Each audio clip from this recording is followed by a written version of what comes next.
Selamat datang di video B1. Pada video kali ini, kita akan membahas tentang nama Jepang dari BPUPKI dan PPKI. Kita akan membahas cukup dalam dari aspek kebahasaannya. Mungkin beberapa dari teman-teman pernah belajar tentang nama Jepang BPUPKI dan PPKI. Nama Jepang dari BPUPKI adalah Dokuritsu Junbicho Sakai. Sedangkan nama Jepang dari PPKI adalah Dokuritsu Junbi Inkai. Mari kita mulai bahas dari nama Jepang dari BPUPKI. Seperti ini tulisannya dalam bahasa Jepang. Karena kita membahas konteksnya sejarah, saya akan tunjukkan dua bentuk kanji. Kanji yang atas ini adalah yang tradisional, atau yang disebut juga Kyujitai, yang masih dipakai saat Perang Dunia II tahun 1945. Sedangkan yang bawah adalah kanji yang dipakai di bahasa Jepang saat ini, yang sudah disederhanakan, namanya Shinjitai. Langsung saja kita buka satu-satu arti dari kanji-kanji ini. Yang pertama, doku artinya sendiri, ritsu artinya berdiri, jun artinya standar, akurat atau pasti, bi artinya siap atau bersiap, cho artinya menyelidiki, sa artinya memeriksa atau meneliti, kai artinya pertemuan, perkumpulan, grup, atau organisasi. Kalau digabung, doku dan ritsu artinya berdiri sendiri atau kemerdekaan. Sedangkan kalau junbi, kalau digabung artinya adalah persiapan. Kalau chosa, kalau digabung artinya adalah penyelidikan. Jadi, kalau digabung secara keseluruhan, artinya jadi kira-kira organisasi penyelidik persiapan kemerdekaan. Dalam bahasa Indonesia, kepanjangan dari BPUPKI adalah Badan Penyelidik Usaha-Usaha Persiapan Kemerdekaan Indonesia. Sudah cocok ya? Sebelum kita lanjut, mari kita bahas sedikit lebih dalam tentang ejaan yang benar dari Dokuritsu Junbicho Sakai. Banyak versi berbeda yang menuliskan Dokuritsu Junbicho Sakai. Ada yang untuk menulis kata Cho Sakai sendiri, ada beberapa versi. Ada yang menuliskannya Cho Sakai pakai C, Cho Sakai pakai C dan O-nya panjang, Cho Sakai O-nya pendek, Cho Sakai pakai CH, O-nya panjang, ada yang pakai TJO, TJOO, TYO, TYOO. Sedangkan kata Junbi ada yang menuliskannya Junbi atau Junbi. Semuanya tentu bermaksud merujuk ke BPUPKI, bukan yang lain-lain. Tapi mana penulisan yang paling benar? Bagi yang belum tahu romanisasi atau romaji adalah cara menuliskan kata-kata dalam bahasa Jepang dalam huruf alfabet ABCD. Ada beberapa romanisasi bahasa Jepang. 3 romanisasi utama yang dipakai yaitu Hebbun, Nihonshiki, dan Kunrei-shiki. Seperti ini perbedaan dari penulisan rangkaian kanji di atas dengan beberapa jenis romanisasi. Kita bisa lihat, jika ditulis menggunakan romanisasi Hebbun, Cho Sakai ditulis dengan C, H, dan O panjang. Diberi diakritik di atasnya seperti ini, atau ditulis 2 kali. Sedangkan jika ditulis dengan romanisasi Nihonshiki atau Kunrei-shiki, Cho Sakai ditulis dengan Tio Sakai. Tio, pakaiannya Tio. Sedangkan Junbi, jika ditulis dengan romanisasi Hebbun tetap Junbi. Sedangkan jika ditulis menggunakan Nihonshiki atau Kunrei-shiki menjadi Shunbi.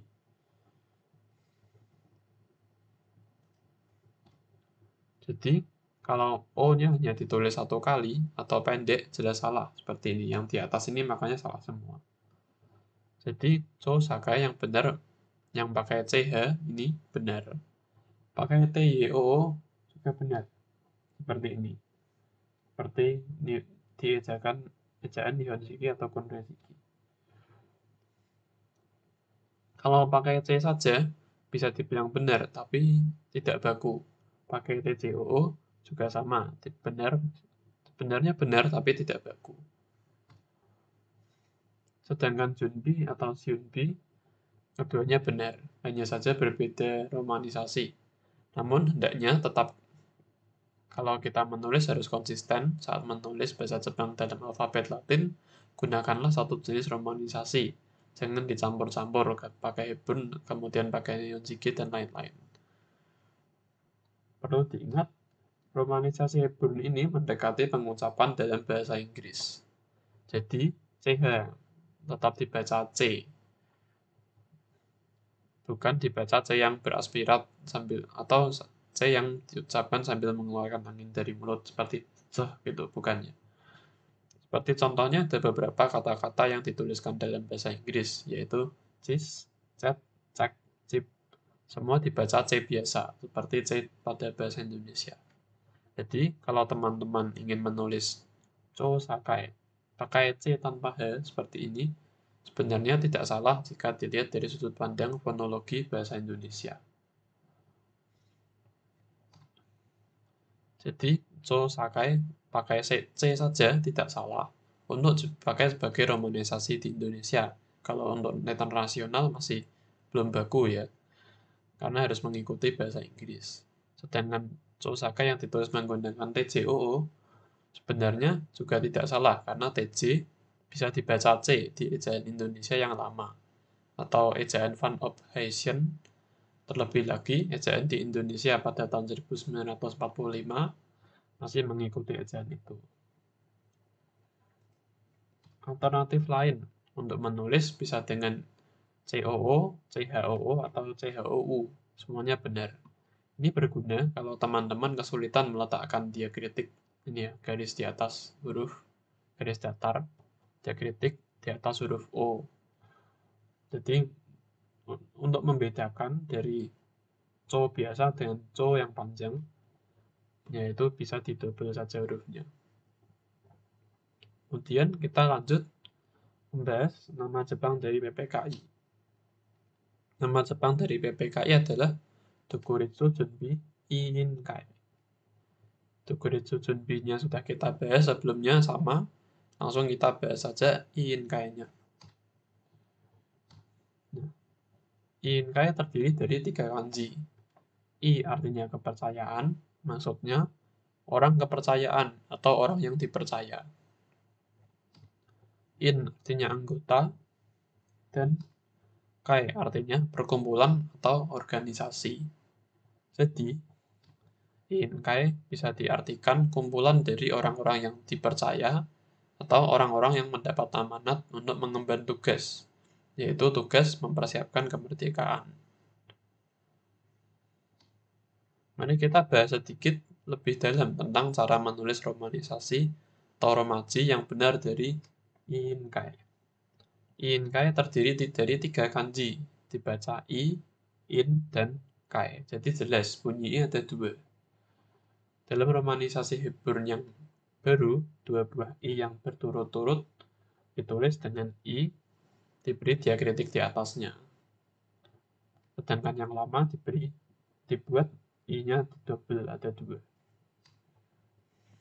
Nah, di sini orang-orang sering mengabaikan diakritiknya, entah karena tidak paham pentingnya diakritik, atau memang fasilitas mengetik yang tidak memadai untuk menulis karakter-karakter khusus. Jadi ada yang menuliskannya Dokuritsu Junbi Inkai begitu saja.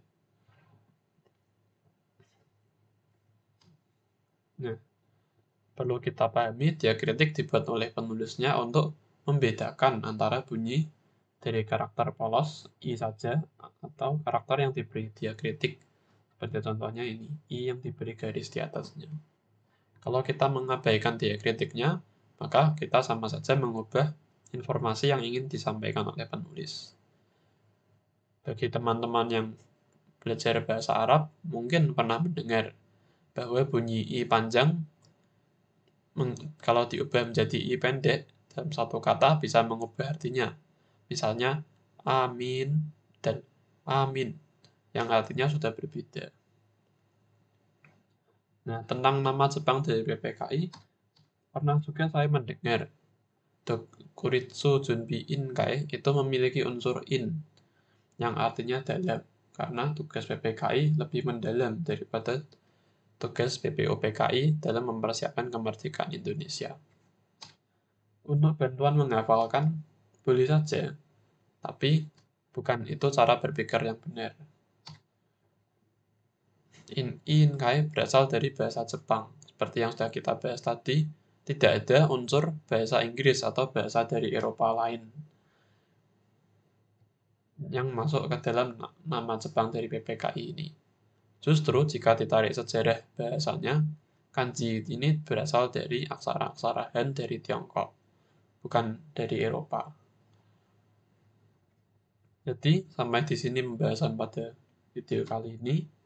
Sebagai rangkuman dari video ini, Dokuritsu Junbicho Sakai adalah nama Jepang dari BPUPKI yang bisa diartikan organisasi penyelidik persiapan kemerdekaan.